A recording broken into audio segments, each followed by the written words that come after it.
আসেন। এই নে শোন, আমি ওনাকে কমপক্ষে 10 থেকে 12 বছর আমার বাসায় রাখছি, আমি আর রাখতে পারুম না। প্রতিদিন এই বুড়া বেডি আমার বাসায় হাগুমুতু করে, জানিস? আমার ওয়াইফ এগুলো পরিষ্কার করে। আমার ওয়াইফ কি এগুলো পরিষ্কার করার ইয়ে আছে? আমার ওয়াইফ প্রতিদিন ওনার ময়লা পরিষ্কার করবে? আজ থেকে তোদের বাসায় এই আম্মাকে রাখবি, আমি রাখতে পারবো না। বাবা তুমি এটা কি কও আমারে? আমি না তোমার মা? এই মহিলা চুপ থাকেন, একদম কথা কম কইবেন।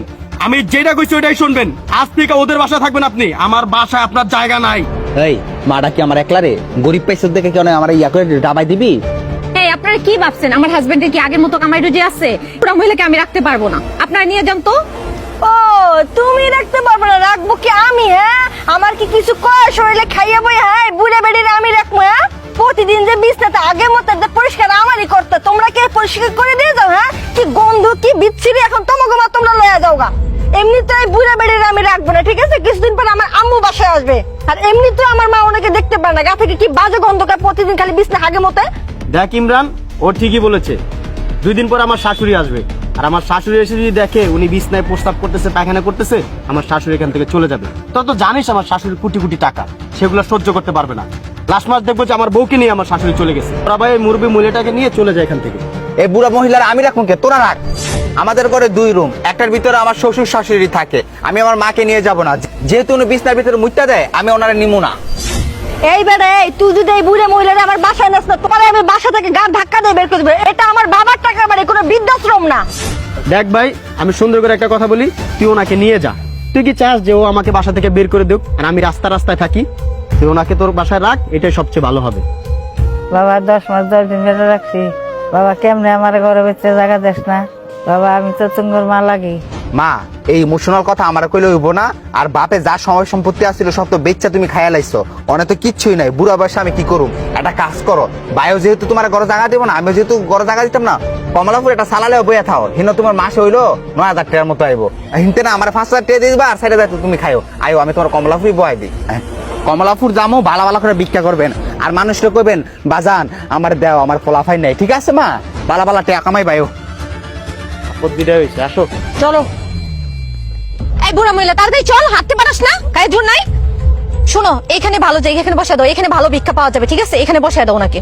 ঠিক আছে মা, তুমি এখানে বসে যাও, বসো। শোনো মা, কেউ যদি জিজ্ঞাসা করে আমার কথা, তাহলে বলবা যে আমি তোমার ছেলে হই না, কেমন? আর মানুষ যখন আসবে রাস্তা দিয়ে, আমি করবা যে বাবা আমারে কিছু দাও, আমি খামু, ঠিক আছে? আর যদি ভিক্ষা না করে বাড়িতে ফিরো, তাহলে কিন্তু তোমার খবর আছে। শোনো মা, তুমি কিন্তু ভালো করে ভিক্ষা চাইবা, মানুষকে বলবা যে বাবা আমারে কিছু দাও, আমি খাই নাই, ওকে? আর যদি ভিক্ষা না করে বাড়িতে ফিরো, তাহলে কিন্তু তোমার এই বৌমা ঘরেতে জায়গা দিবে না, আর ঘরে জায়গা না দিলে তো তুমি ভাতও পাবা না, বুঝতে পারছো? ভালো করে ভিক্ষা করে বাড়িতে আসবা। মা শুনেন, ভিক্ষা করে যে টাকাগুলি পাবেন সেটা কিন্তু আবার লুকায় রাখবেন না, সবকিছু আমাদের দিয়ে দিবেন, ঠিক আছে? এই চলো, এত কথা প্রয়োজন নেই, চলো।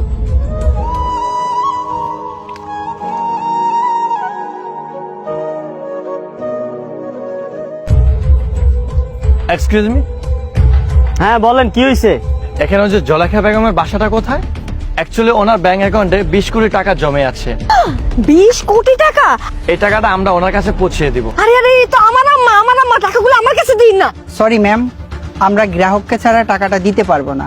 আপনাদের আম্মাকে লাগবে, আপনাদের আম্মার কাছে টাকাটা পৌঁছে দিব। ঠিক আছে, আমরা আমাদের মাকে নিয়ে আসি, তারপর টাকাটা আমাদের হাতে দিবেন কিন্তু, ঠিক আছে? এই চলো তো, চলো চলো। চলো ওনার ছোট ভাইয়ের কাছে যাই। আরে তাড়াতাড়ি লো, তোমার ছোট ভাই চলে গেলে 20 কোটি টাকা সব লয়ে যাবো। খালি দাঁড়াও, এত তাড়াহুড়া করতেছো কে? ছোট ভাই জানলে তো যাইবো, আমরা সবার আগে জানছি, আমরা যে মারে নিয়ে আমু 20 কোটি টাকা নিবো, আসো। জান শোনো, আমার চুলগুলি কেমন ড্যামেজ হয়ে গেছে, স্কিনটা কেমন নষ্ট হয়ে গেছে, মা যে ভিক্ষা করে টাকাগুলি পাবে না, ওটা দিয়ে তুমি আমাকে পার্লার নিয়ে যাবে জান। ঠিক আছে জান পাখি, মা ভিক্ষা করে যে টাকাগুলো পাবে সেটা তোমাকে পার্লারে নিয়ে যাবো, তোমাকে ফুল বডি ফেশিয়াল করে দিবে। চলো। এক্সকিউজ মি স্যার, আপনি কি জলেখা বেগমের সন্তান? কেন, কি প্রয়োজন? অ্যাকচুয়ালি ওনার ব্যাংক অ্যাকাউন্টে 20 কোটি টাকা আছে। 20 কোটি টাকা? 20 কোটি টাকা? এই টাকাটা আমরা ওনাকে বুঝিয়ে দিতে চাই। উনি আমার শাশুড়ি না, উনি আমার মা হন। সরি ম্যাম, আমাদের ব্যাংকের নিয়ম অনুযায়ী যে গ্রাহক তাকেই টাকাগুলো বুঝিয়ে দিতে হবে। আপনার মা কোথায় সেটা বলেন, তার কাছে টাকাগুলো বুঝিয়ে দিই। আমার মাকে আমাদের এসি রুমে রেখে আসছি, আমরা ব্যাংকে যাচ্ছি। হ্যাঁ, আমার মাকে সুন্দর করে নতুন জামা কাপড় পরায় আপনারা যান। হ্যাঁ, আমরাও ব্যাংকে আসতেছি। চলেন চল। এই শুনছো তোমার মায়ের নাকি 20 কোটি টাকা আছে, চলো চলো মাকে নিয়ে আসি আমরা বাসায়। 20 কোটি টাকা? আমি এতদিন আমার মায়ের প্রতি অনেক অবিচার করেছি। চলো আমরা মাকে সেবা যত্ন করে সেই 20 কোটি টাকা আমরা নিয়ে যাই। আজকে আমারে নিয়ে দুধ দিয়ে গোসল করায় বাসায় যাবো, ঠিক আছে? মারে আর কোনো সময় অযত্ন করবো না বউ, তাড়াতাড়ি। এই আম্মা এই দাঁড়া। এই আচ্ছা, আমার মায়ের প্রতি তোরা অনেক অবিচার করছস। এই জিনিসটা কোনো সময় আল্লাহ সহ্য করবো না। অনেক মারে নিতে না। আচ্ছা, আমি যখন আমার বাসার সামনে বলছিলাম মারে নিতে নিছিলি, ভিক্ষা করতে বসায় দিছস। এখন আমার মাকে আমি নিব, আমার মাকে আমি দুধ দিয়ে গোসল করে বাসায় রাখবো। আমার মার জন্য আমি নতুন খাট বানাবো, পালং বানাবো। চা এখান থেকে, এই চলো। এই খারো, মাই কইব কার লগে যাইবো। আম্মা, আমি আপনার কত সেবা যত্ন করছি, আপনি পায়খানা প্রস্রাব করছেন, সবকিছু আমি পরিষ্কার করছি নিজের মেয়ের মতো করে। আমার মারে যতটা ভালো না বাসি তার থেকে বেশি আপনারা ভালোবাসি। আম্মা চলেন। এই শোন, আদরে কুতকুতাই না, এখন মাকে আমি নিয়ে যাব। আগে তো খবর ছিল না, তখন তো বাসা থেকে বের করে দিয়ে গেছিস আমার জামাইয়ের কাছে, ঠিক আছে? এখন আবার মাকে নিয়ে যেতে যেতেছ। মা চলেন, যাও। এটাই হচ্ছে আমাদের দেশের পরিস্থিতি। মা বাবা যখনই বৃদ্ধ হয়ে যায় তাদের উপর থাকে না কোনো আদর যত্ন, তাদেরকে যে যেভাবে পারে অবহেলা করে। আর যখনই শুনতে পাই মা বাবার অ্যাকাউন্টে অনেক টাকা আছে, তখনই আবার তাদেরকে কাছে টেনে নেয় শুধুমাত্র টাকা পয়সার জন্য।